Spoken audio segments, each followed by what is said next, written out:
Hello friends, स्वागत है आपका आपके YouTube channel true news first पर। दोस्तों, कल एक कैंडिडेट ने मुझे कुछ फ़ोटो भेजे हैं जिसके थ्रू उन्होंने बताया कि सर आप इसके ऊपर कुछ बात करिए।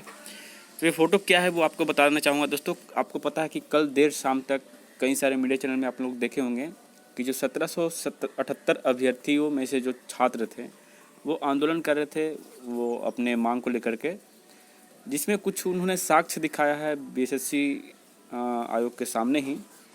और इसकी अगुवाई भी दिलीप कुमार कर रहे थे, आप देखेंगे होंगे कल। तो यहाँ पे देख सकते हैं दोस्तों, यहाँ पर बीएसएससी की तरफ से जो आरटीआई का रिप्लाई आया था, यानी कि आपको पता है कि सूचना के अधिकार के हिसाब से जो भी आप उससे सवाल करते हैं उसका जवाब मिलता है। तो उसके संदर्भ में जो जवाब दिया गया है दोस्तों वो ये है कि सूचना का अधिकार अधिनियम 2005 के तहत मांगी गई सूचना का प्रेषण ये है। आपके द्वारा विज्ञापन संख्या इतना प्रथम इंटर स्तरीय संयुक्त प्रतियोगिता परीक्षा 2014 से संबंधित कतिपय सूचनाओं की मांग हेतु सूचना आवेदन प्रेषित किए गए हैं, जिसमें कंडिकावार वांछित सूचना निम्नवत है। तो प्रथम सूचना इन्होंने क्या दिया दोस्तों कंडिका 1 में कि रोल नंबर इतना के सामान्य ज्ञान और हिंदी विषय के ओएमआर उत्तर प्रपत्र की छायाप्रति भी संलग्न किया गया है, जो मैं आपको दिखा दूंगा। और नंबर 2 में है कि विज्ञापन संख्या इतना के 177 पदों की काउंसलिंग अभिशेष है, यानी कि इन्होंने डिमांड किया था कि आप कट ऑफ बताइए। तो इनका कहना है बीएसएससी आयोग का कि अभी 177 पदों की काउंसलिंग अभिशेष है और प्रक्रियाधीन होने के कारण कट ऑफ के संबंध में याचित सूचना दे नहीं है। ये देखिए, ये हम गलत मानते हैं बीएसएससी की तरफ से। कारण ये दोस्तों कि देखिए, मानते हैं कि आप अभी नहीं दिखा सकते, लेकिन ज़रा सोचिए आपने जिन भाइयों का सिलेक्शन किया, हम लोगों का सिलेक्शन किया, सबका सिलेक्शन किया, तो वो भी एक निर्धारित कटअप के अंतर्गत ही हुआ होगा ना। ऐसा नहीं ना है कि बिना कटअप का आप किसी को सेलेक्ट कर दिए हैं। तो जिस लास्ट कटऑफ पर, जिस लास्ट मार्क्स पर आपने सिलेक्शन किया है वही बताइए कि इसके बाद अभी 177 कैंडिडेट का और ज्वाइन होना है, तो कटऑफ थोड़ी गिरेगी। ये तो आप कर सकते हैं, रेलवे भी तो वही करती है। रेलवे में आप देखे होंगे कि जो डीवी वगैरह होता है, तो डीवी का मान लीजिए कट ऑफ 70 गया, ठीक है, और 70 के बाद मान लीजिए कैंडिडेट और बच जाते हैं या फिर कैंडिडेट नहीं पहुंचते हैं, सीटों की संख्या बच जाती है, तो फिर वो क्या करता है कि 69 पॉइंट समथिंग लगा करके फिर कैंडिडेट को बुलाता है। तो वो एक कट ऑफ तो पहले बता चुका है, फिर दोबारा कट ऑफ बताता है, फिर अगर ज़रूरत पड़ी तो फिर इसको डाउन करके 68 पॉइंट कुछ ले जाता है, यानी कि बार बार कट ऑफ डिक्रीज करता है। तो ये डिपेंड करता है कि कब तक भर्ती प्रक्रिया खत्म होती है। लेकिन उससे पहले जो आपने कट ऑफ निर्धारित किया उसको आपको बताना उचित था, लेकिन पता नहीं बीएसएससी आयोग किस दिमाग से चलती है, अफसर बैठे हैं अंदर में या फिर क्या बैठे हैं। खैर, उनकी ये गलत नीति है, इस नीति को उनको बदलना चाहिए, क्योंकि जिससे इसी से आपको पारदर्शिता सामने आएगी और छात्र आपके ऊपर भरोसा कर पाएंगे। तो ये कहीं ना कहीं गलती किए हैं। और दूसरी बात, कंडिका 3 में क्या बताया गया है कि ये जो रोल नंबर है इनका टोटल जो है अंक आया है 377 आया है, और 354 हिंदी में। ये आपका जहाँ सामान्य ज्ञान का पेपर है और ये पार्ट 2 यानी कि हिंदी का क्वालिफाइंग वाला पेपर है।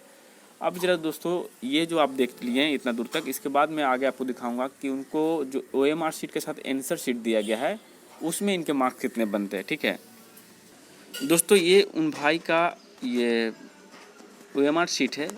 इस ओएमआर शीट के साथ एक आंसर की भी संलग्न किया गया था, अटैच किया गया था।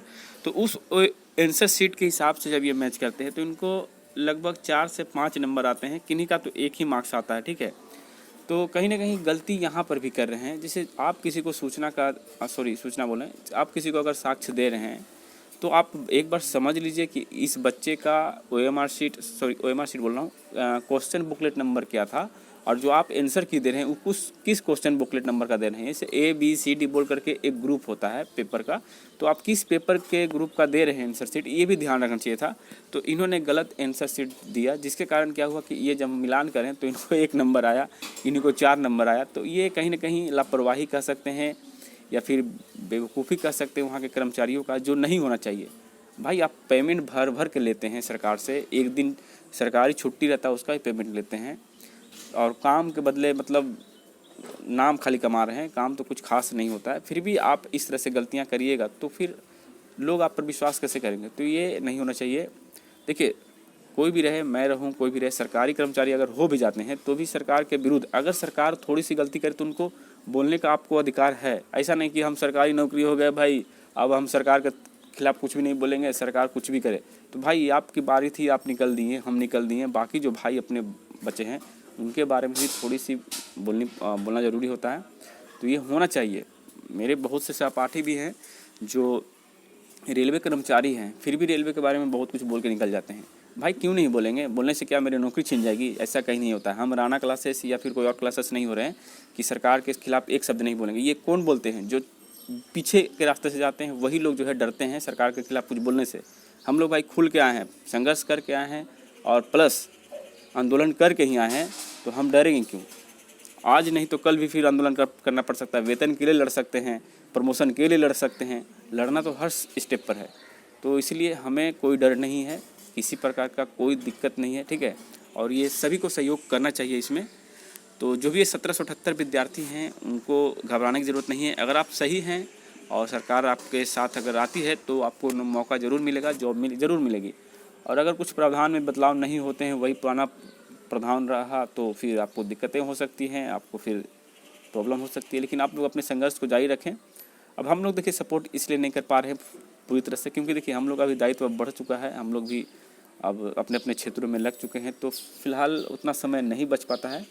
फिर भी कोई दिक्कत नहीं, भविष्य में कोशिश करेंगे समय निकाल के आपके साथ आएँ और आपके लिए कुछ अच्छा कर पाएँ। तो चलिए दोस्तों, फिर मिलेंगे नए वीडियो में नए अपडेट के साथ। तब तक के लिए जय हिंद, जय भारत।